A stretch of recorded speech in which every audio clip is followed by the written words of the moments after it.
Diz assim a palavra do Senhor, na segunda carta de Paulo aos Coríntios, capítulo 12, a partir do verso de número 7.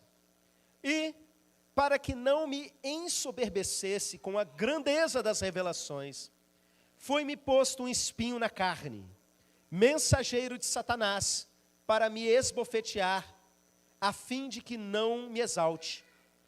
Por causa disso, 3 vezes, pedi ao Senhor que o afastasse de mim. Então ele me disse: a minha graça te basta, porque o poder se aperfeiçoa na fraqueza. De boa vontade, pois, me gloriarei nas fraquezas, para que sobre mim repouse o poder de Cristo. Pelo que sinto prazer nas fraquezas, nas injúrias, nas necessidades, nas perseguições, nas angústias, por amor de Cristo. Porque quando sou fraco, então é que sou forte. Amém, meus irmãos. Nessa noite, eu vou falar para vocês sobre milagre. E vou falar para vocês sobre o agir do nosso Deus. Irmãos, quando a gente toca nesse assunto, existem 2 extremos no meio do povo cristão. Existe um grupo de cristãos que acredita que não existem mais milagres para os dias de hoje, que os milagres acabaram ali na era apostólica.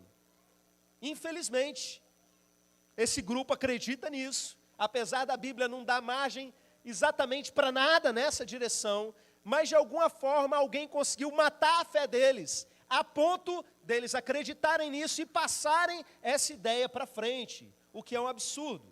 O nome desse grupo na teologia se chama cessacionista. Um cessacionista, se passar alguns meses na nossa igreja, ele vai ver tanto milagre acontecendo, que ele nunca mais vai querer saber dessa teologia dos infernos na vida dele. Mas, meus irmãos, existe um outro grupo, que é justamente o extremo oposto, que acredita muito em milagre, mas acredita que de alguma forma Deus sempre está aberto a fazer qualquer milagre na vida da pessoa. E se você está passando por algum tipo de dificuldade, se o crente ficou doente, por exemplo, isso é falta de fé. Isso é algo que não devia acontecer. E que a pessoa, porque Jesus levou na cruz as nossas dores, Deus, Ele é responsável e Ele vai fazer qualquer obra de milagre na vida da pessoa. Esse é um tipo também de pessoa que tem uma compreensão incompleta do que a Bíblia ensina a respeito do próprio Deus. As 2 visões são visões aleijadas a respeito do ensino da Bíblia, a respeito de milagre. E uma maneira da gente conseguir entender qual é a visão correta é olhando para a vida do apóstolo Paulo. Porque pensa no homem que ele foi movido em milagre. A Bíblia mostra para a gente que quando ele estava lá em Éfeso, Lucas descreve o seguinte, que ele fazia milagres extraordinários. Além de milagres já ser uma coisa extraordinária, parece até redundância, né? Os milagres que ele fazia eram extraordinários. Que até os lenços, os aventais dele, eram levados e as doenças fugiam das pessoas. E os demônios saíam correndo, simplesmente porque estavam levando coisas daquele homem. Para a igreja de Corinto mesmo, a gente lê, se você continuar lendo esse texto, você vai ler que ele diz que realizou ali sinais, prodígios e milagres. Maravilhas, na verdade. Sinais, prodígios e maravilhas naquela igreja. Então, era um homem muito usado por Deus em milagre, meus irmãos, mas ao mesmo tempo, esse mesmo homem que conhecia de perto os milagres de Deus, chegou um momento que o cara que ele estava ali treinando, né, o Timóteo, o discípulo dele, ele virou para o Timóteo e falou assim: aqui, toma um remedinho aí por causa do seu estômago, das dores que você está tendo.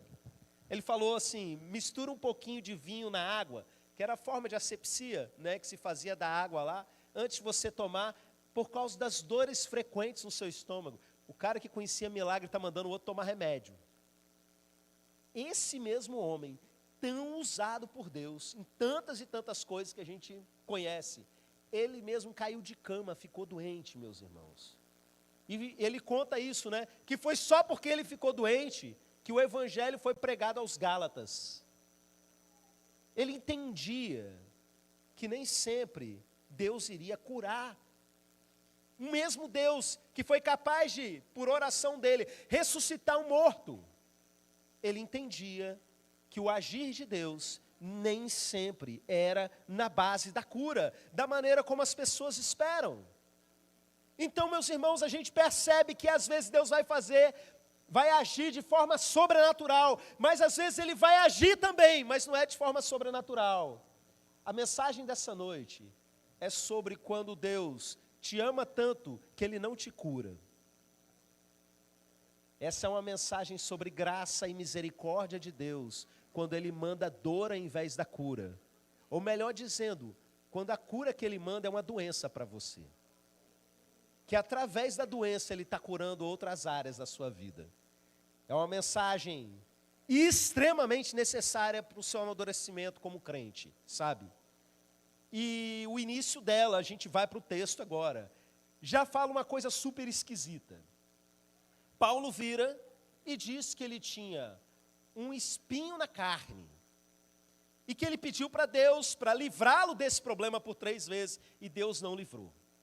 E que espinho na carne é esse? Volta e meia eu ouço crentes especulando. Eu acho que o espinho na carne de Paulo era uma mulher que tentava ele. Eu acho que, já vi teólogo falando isso, hein? Eu acho que era um problema de vista, porque quando ele caiu no caminho de Damasco, ele ficou cego e Jesus curou, mas não curou completamente. Aí ele tinha uns problemas de vista. Inventam todo tipo de coisa, mas eu quero falar para você que o texto diz qual era o problema. Mas é tão feio o que é o problema, que as pessoas preferem passar o olho por cima e se fazer de sonso, de desentendido e não prestar atenção no que é. O texto diz que ele tinha um espinho na carne, um mensageiro de Satanás a esbofeteá-lo. É isso que ele está dizendo. E essa palavra, no original grego, que a Bíblia foi escrita, mensageiro, sabe qual é? No grego, ângelos, que é traduzido majoritariamente na Bíblia como anjo. Só tem um momento ali, fora esse, no Novo Testamento inteiro, que eles traduzem anjo como mensageiro, que é quando está falando de João Batista. A palavra anjo também significa mensageiro, mas em tudo quanto é lugar, até lá em Apocalipse, ao anjo da igreja, que eu acho que devia ser traduzido como mensageiro, os tradutores traduzem como anjo, não colocam mensageiro. E de repente, nesse texto, eles traduzem mensageiro de Satanás, porque falar anjo de Satanás é muito pesado.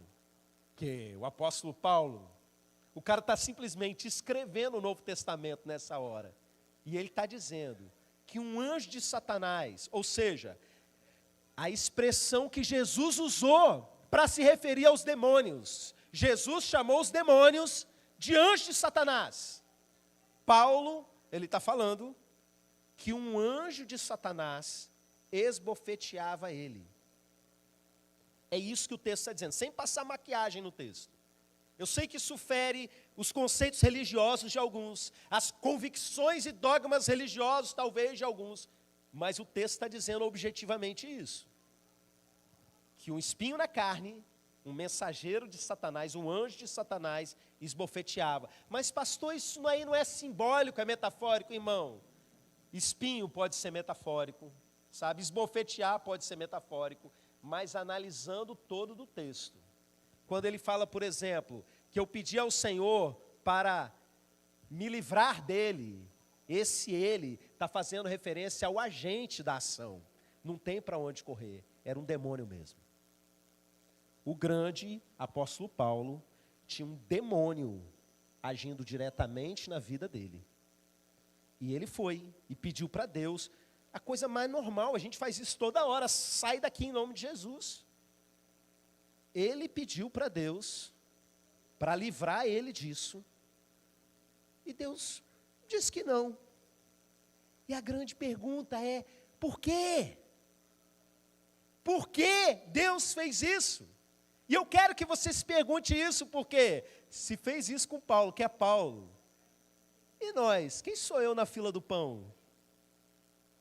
O que não está acontecendo com a gente, o que não está acontecendo com você? Então é importante a gente olhar para esse texto com muita atenção, para entender realmente o que estava se passando, por que Deus fez isso. E esse texto ele começa com uma palavra, Quem pode olhar na Bíblia aí e falar? Primeiro versículo que nós lemos, qual é a primeira palavra que aparece? E na sua Bíblia, em qual? Em outra? Tem E na sua Bíblia também? É isso mesmo, a primeira palavra é E. E essa palavra é muito importante para a gente. Porque você quer entender um texto bíblico, olhe para as conjunções. Essas palavrinhas que começam e que ligam um texto ao outro. O texto não começou aí. É uma conjunção aditiva, que está relacionando tudo isso que foi dito ao que acabou de ser dito. E o que tinha acabado de ser dito? Eu vou explicar para vocês, você vai entender o todo. O que tinha acabado de ser dito é o seguinte: Paulo estava explicando para aquela igreja, para aqueles irmãos pararem de cair em golpe. Tinha um tanto de falso apóstolo indo para lá, que hoje seria tipo, não tem o profeta do Pix? Esses picaretas que ficam aí na internet se fazendo grandes seres espirituais, super apóstolos e coisas desse tipo. Estava rolando isso lá na igreja de Corinto. E Paulo vira e fica falando, olha gente, esses caras ficam se dizendo grande coisa, mas eu quero falar para vocês, será que eu não sou apóstolo para vocês? Não. E Paulo começa a falar a respeito dele, que eles tinham que ouvi-lo, porque ele sim era um apóstolo. E Paulo começa a falar o tanto que ele fez na obra de Deus. Ele fala do tanto que ele apanhou, ele fala que ele foi preso, ele fala que ele foi descido para fora do muro no cesto, ele fala que passou frio e fome. Ah, pastor, mas crente passa fome? Paulo passou. Paulo passou fome. Não era jejum, não. A jejum também. Ele fala que passou fome e que fez jejum. São duas coisas diferentes. Paulo vai falando que foi sofrendo. E sofrimentos que eram angústias também da alma. Além de sofrer no corpo, Paulo fala que cada igreja que passava por dificuldade, cada irmão que passava dificuldade, Paulo também se afligia por dentro. Ele passava grandes sentimentos terríveis, meus irmãos. Paulo estava ali sofrendo, e ele também teve, além de um monte de milagre realizado, ele teve revelações muito profundas. E ele vira e fala assim, eu conheço um cara, e muitos intérpretes acreditam que ele está falando dele mesmo, sabe, vocês vão entender por quê. Eu conheço um cara que foi arrebatado até o terceiro céu, e viu coisas que ao homem nem é lícito falar, o ser humano nem pode ouvir as coisas que essa pessoa que foi arrebatado viu. E ele está falando desse monte de coisa que ele viveu. Só que o tempo todo, Paulo está com medo de uma coisa. Quando você lê o texto todo em casa, você vai perceber. Paulo está com medo de parecer soberbo. Não de parecer, de ser soberbo. O tempo todo, enquanto ele fala isso, ele vira e fala assim, para que eu não me ensoberbeça, eu não vou me gloriar nisso, nesse outro irmão aqui eu vou me gloriar. O tempo todo ele está com cuidado para falar. Por quê? Porque ele não quer ser soberbo ao falar essas coisas. Presta atenção, Paulo está com medo de ser soberbo. E aí quando ele fala, ou seja, dando continuidade a tudo isso que foi dito, para que eu não me ensoberbecesse, para que eu não ficasse soberbo, foi-me dado um espinho na carne, um demônio, para me esbofetear, a fim de que eu não me exaltasse. Então entenda, Paulo estava vivendo aquele problema todo, para que ele não se tornasse soberbo. Mas que isso, que cavalo de batalha é esse? Por que tudo isso? Presta atenção. Existe um princípio nas Escrituras, que é dito tanto no Antigo Testamento quanto no Novo Testamento, e ilustrado em um monte de história, que diz o seguinte, que Deus resiste aos soberbos, mas Ele dá graça aos humildes. E isso, meus irmãos, é uma coisa extremamente perigosa, porque o que isso quer dizer? A sua vida, ela vai ser paralisada, resistida pelo próprio Deus, se tiver soberba dentro de você. Às vezes o crente está passando por uma porção de coisa e ele está pensando, é o inimigo, é as lutas da vida. E às vezes não, às vezes é o próprio Deus que está resistindo a ela. Irmão, se é o próprio Deus que está se colocando contra você e resistindo a você, o que você vai fazer? Você vai virar para Deus e vai falar, Deus, sai em nome de Jesus? Não vai rolar. Não tem como.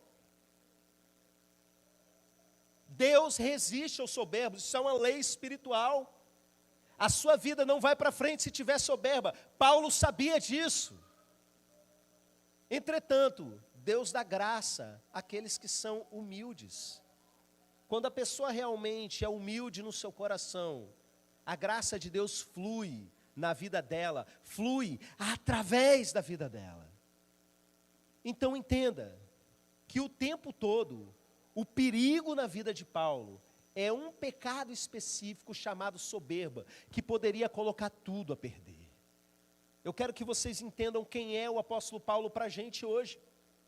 O apóstolo Paulo é simplesmente um cara que talvez tenha alcançado mais gente para Jesus do que todos os outros apóstolos juntos. Por quê? Porque ele deixou escrito, meus irmãos, muita coisa. A maior parte do Novo Testamento foi escrito pelo próprio apóstolo Paulo. Tem gente sendo salvo todo dia, através dos séculos, em tudo quanto é lugar do mundo, por causa da vida desse homem. E tudo isso poderia simplesmente não acontecer por conta de soberba. Tudo poderia ser colocado a perder por conta de um sentimento errado no coração. Então entenda que quando Deus vira e coloca um mal na vida dele, é misericórdia, é amor, é proteção de Deus. A única forma de vencer a soberba em um coração é com humilhação. A única forma de você, tem soberba aí, tá? Deixa eu te falar, e tem aqui também. A única forma de Deus fazer com que você não seja paralisado por conta desse princípio, dessa lei espiritual, é humilhando você. É assim que funciona o coração do ser humano. Lembra na semana passada que eu falei que crente não tem que se ofender? Que crente que se ofende está na carne?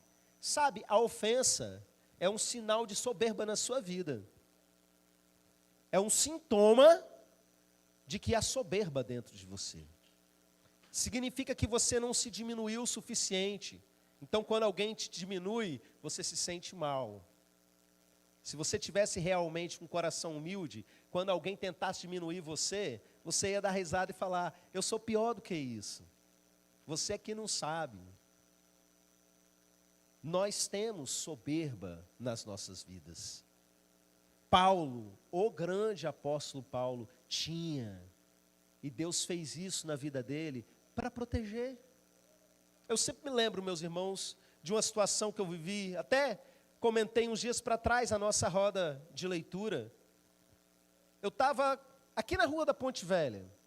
Estava caminhando com um irmão da igreja, ele estava passando por umas crises e às vezes eu prefiro, ao invés de sentar num lugar aqui na igreja para conversar, ir caminhando com a pessoa, ou ir lá para a orla, a gente tem um momento mais descontraído de bate-papo, e eu fui caminhando com esse irmão, orientando, discipulando, e de repente do nosso lado tinha um cego, e esse cego pediu ajuda. O cego me pediu para poder ajudar a levá-lo até um ponto de ônibus que tinha lá. Eu falei, com certeza. Dei o braço, ele juntou no meu braço e a gente foi caminhando. Já tinha passado a Ponte Velha, a gente foi terminando aquele trecho. Atravessei, caminhei mais um trecho, parei no local que ele tinha falado, um ponto de ônibus. Quando deixei ele lá, eu virei e falei, posso orar pela sua vida? Ah, com certeza. E eu e esse outro irmão estendemos as mãos. E meus irmãos, fiz uma oração ousada para esse homem voltar a enxergar. E meus irmãos, ele não voltou a enxergar.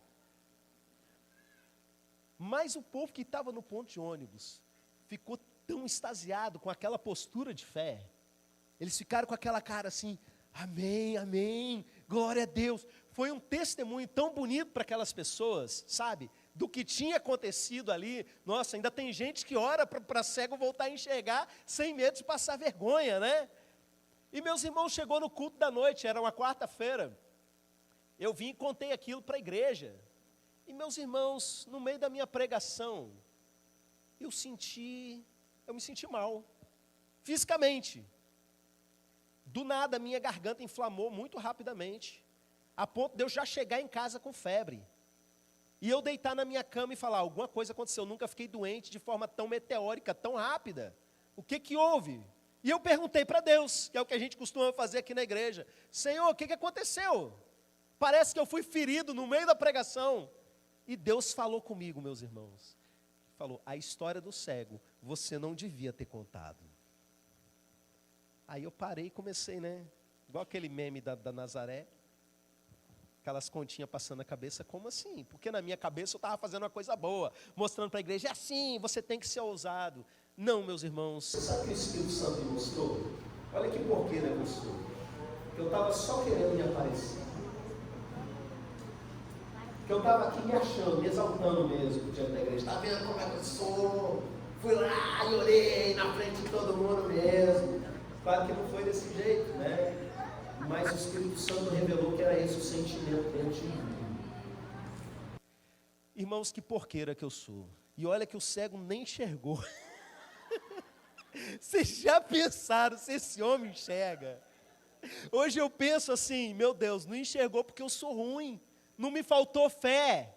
Me sobrou soberba. Depois, para contar a história, não foi nem na hora. Na hora estava super de boa, com o coração tranquilo. O problema foi depois que as pessoas olharam com admiração, entendeu? Aí eu...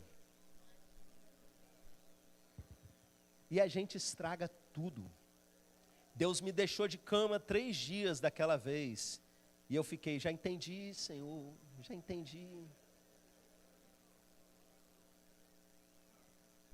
A doença, às vezes, na vida da gente, é cura para a nossa alma. Eu estou falando de um pecado que é a soberba, mas isso se aplica a todas as áreas da vida da gente. Porque às vezes o seu problema maior não é esse, é em outra área de outro pecado, sabe?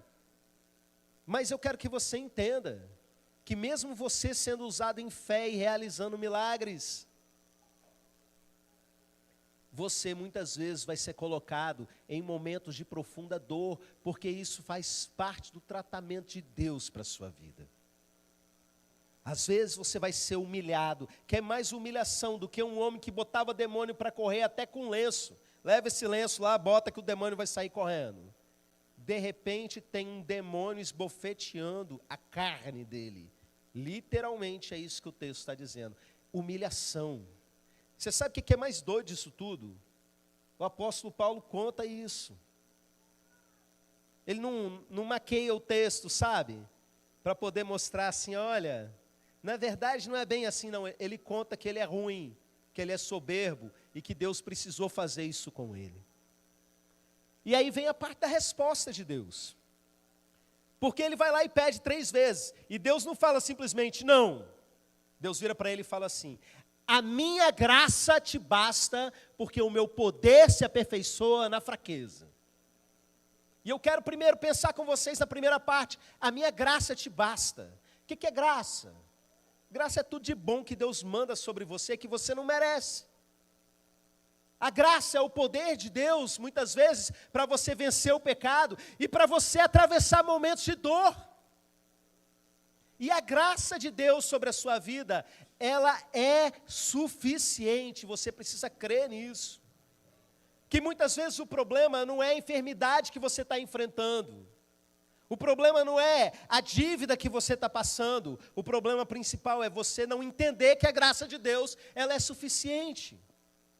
Isso se aplica para tudo na vida da gente.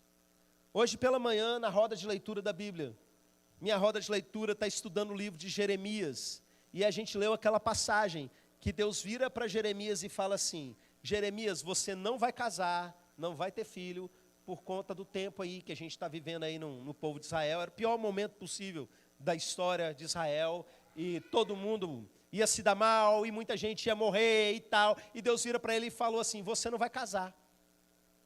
Se Deus falasse para você solteiro, você não vai casar, tudo bem sobre isso? Presta atenção. Não importa aquilo que você acha que não vai dar conta. Sabe, a graça de Deus, ela sempre vai ser suficiente sobre a sua vida. Não importa, meu irmão, o nível de dor, o nível de dificuldade, e eu diria o nível de solidão sobre a sua vida. Deixa eu falar uma coisa bem aberta aqui para os solteiros. Tem mais homem do que mulher, a conta não fecha. Tem muita mulher que simplesmente não vai casar. E se você for uma dessas,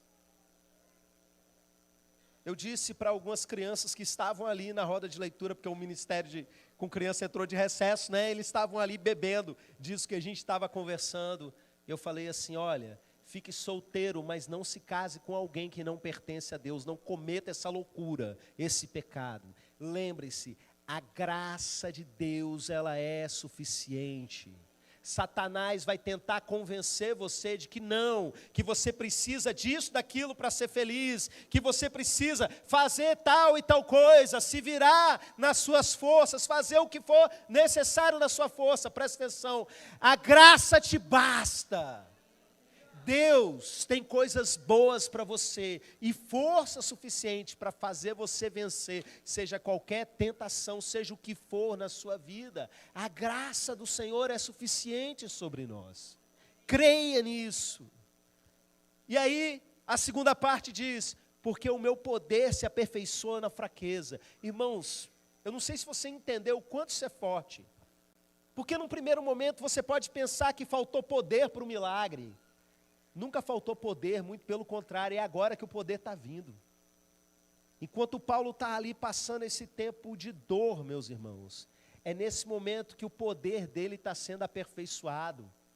Quando ele fala no final, quando eu estou fraco é que eu sou forte, o que é essa fraqueza? Essa fraqueza não é sem vergonhice de pecado, não.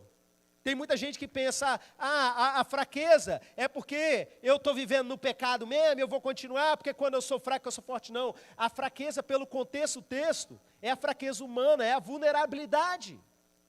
É tudo que ele vinha sofrendo por amor de Cristo. É ele passar fome, ele passar frio, ele apanhar, ele preso, ele ficar nesse estado constante de tensão.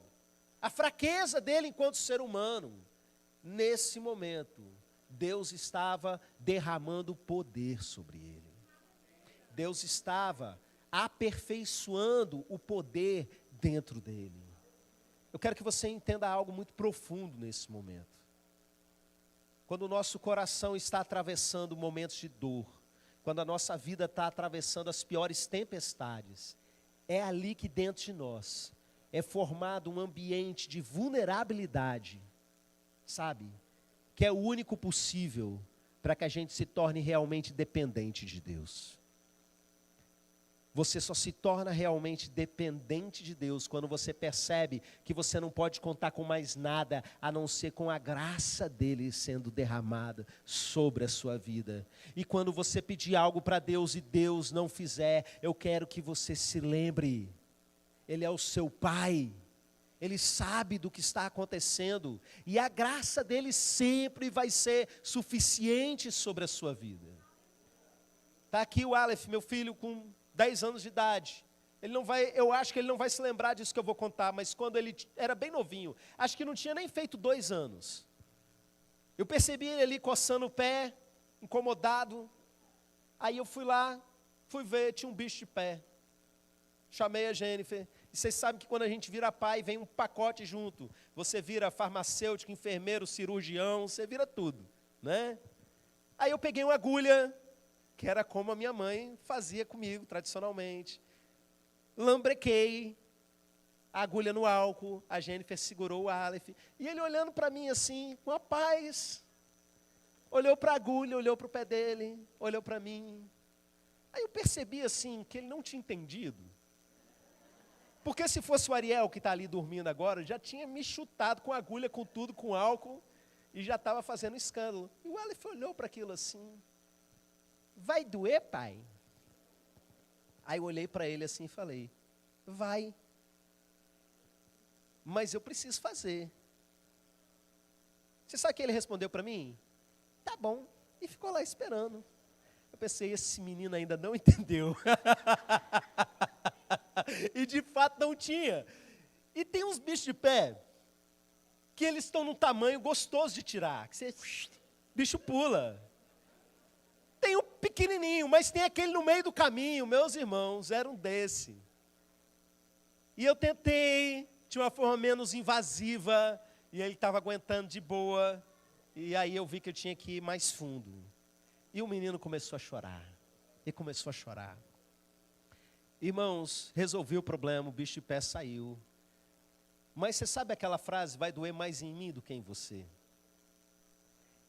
Eu como pai, eu não estava feliz em ver ele sofrendo.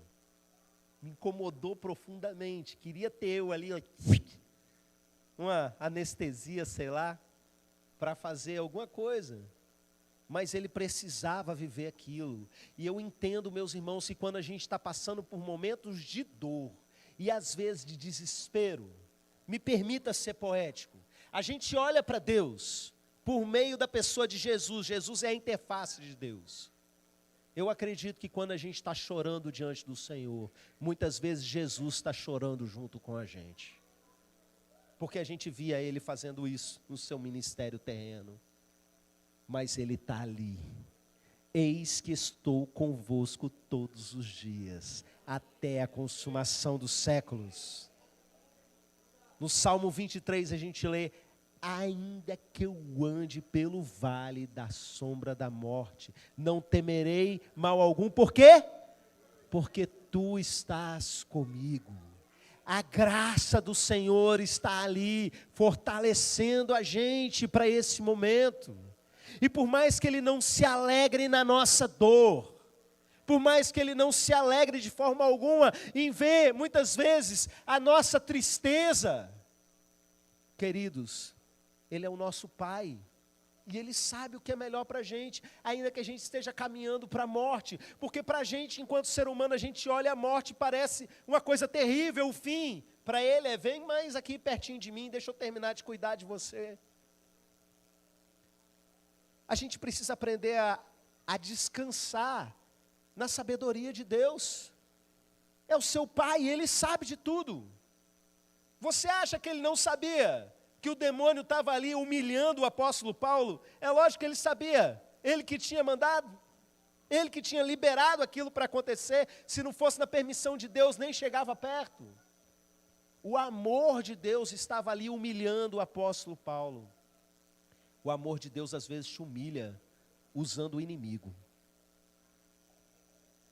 Isso é pesado, meus irmãos, mas é algo que a gente precisa compreender para ter uma mentalidade saudável de quem é Deus e para enfrentar as dores que a gente enfrenta no decorrer da vida. Porque se tem uma coisa que eu tenho certeza que você vai ter na sua vida, e Jesus profetizou sobre você, é que você vai ter aflição.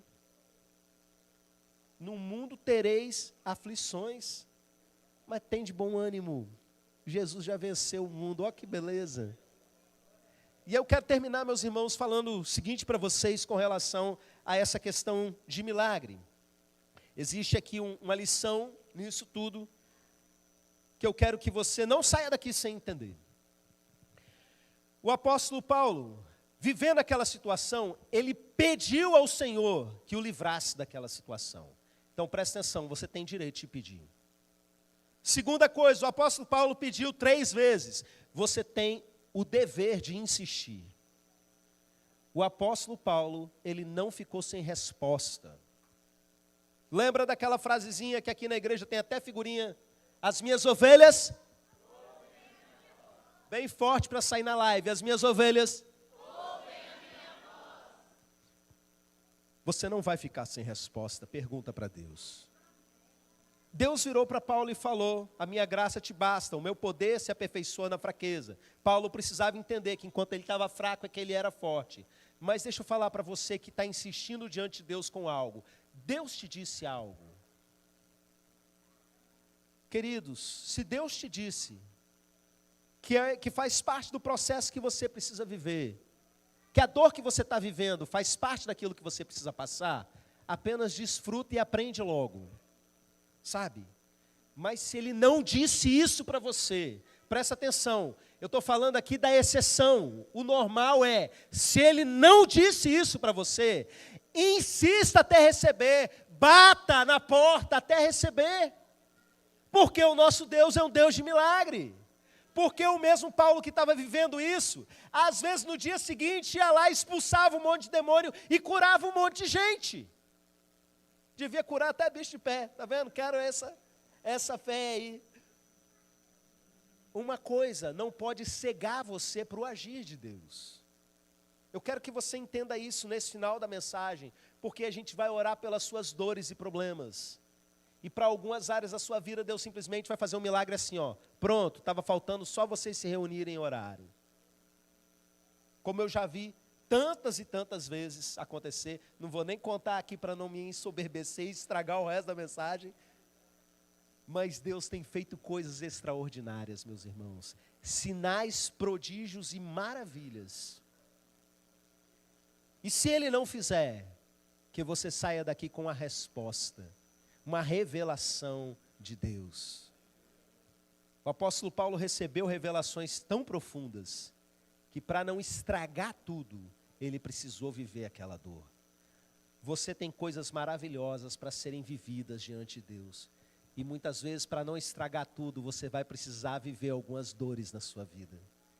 Mas entenda, isso não é para tudo. Para algumas coisas, tudo que falta acontecer, é você chegar num fim de culto como esse, e uma igreja reunida falar, eu concordo em oração com você, receba. E é assim que a gente vai terminar essa mensagem nessa noite. Eu quero convidar a igreja a se colocar de pé.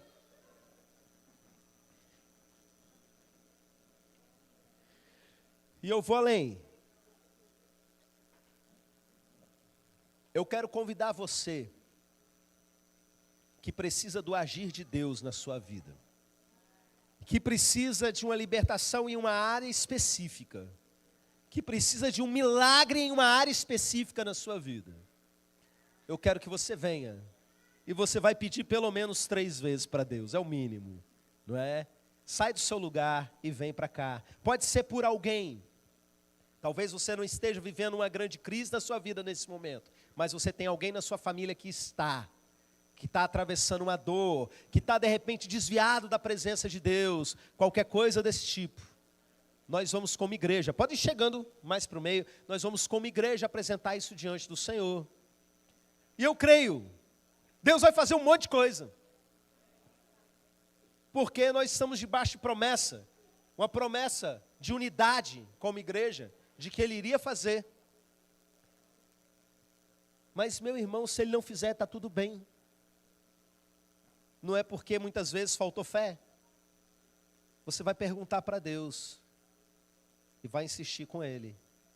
E talvez o que Ele te diga é tipo assim, meu filho, minha graça é suficiente para você. E enquanto eu não estou te curando, eu estou te enchendo do meu poder, eu estou aperfeiçoando o meu poder em você. Amém. Vamos orar.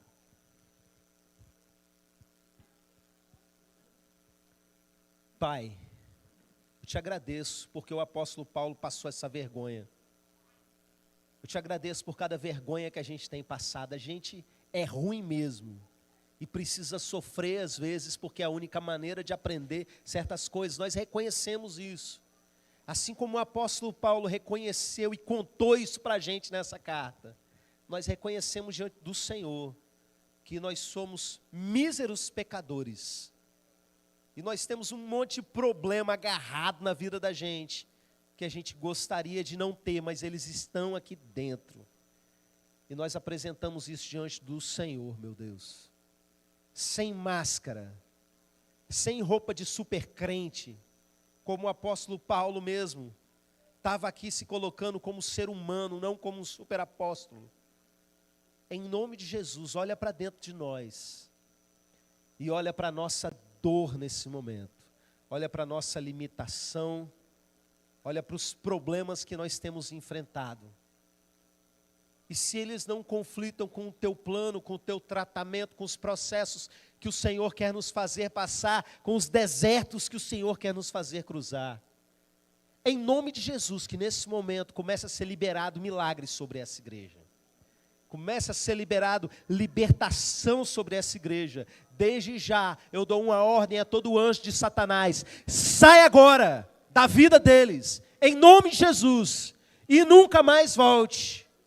Todo e qualquer espírito maligno que tenha agido, seja sobre a carne deles, seja sobre a casa deles, ou qualquer área da vida deles, eu dou uma ordem na autoridade que há no nome de Jesus. Sai agora e nunca mais volte.